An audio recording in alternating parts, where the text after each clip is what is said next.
Plenty of memorabilia on sale at Labour's Eastern Regional Conference today, much of it stamped with Jeremy Corbyn's slogan, "For the many, not the few," a phrase that appeared around 7 times in his speech today. And that speech started with an attack on the Conservatives' plans for a national living wage.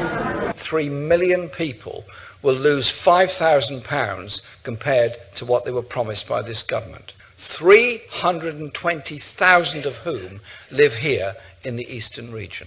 It is totally unacceptable. The Conservatives, of course, dispute Labour's claim, saying they are providing the biggest rise in pay for Britain's lowest paid workers in 20 years. Now, the focus of today's speech wasn't just national, it was also regional, with Mr Corbyn saying the work that Labour does now here in the East could win them a general election in the future. And it's no coincidence that the conference was held here in Huntingdon, a Tory safe seat, and even the former constituency of a former Tory Prime Minister, John Major. Mr Corbyn said that Labour is all about going to former no-go Labour areas in the East.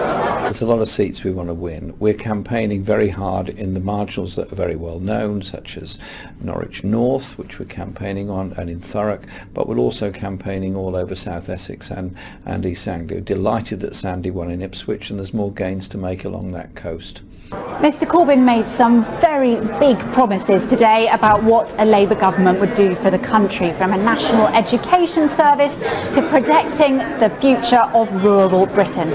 But of course, all of these promises depend on the country's economy, and that will be defined by the Conservative budget next week. Elodie Harper, ITV News, Huntingdon.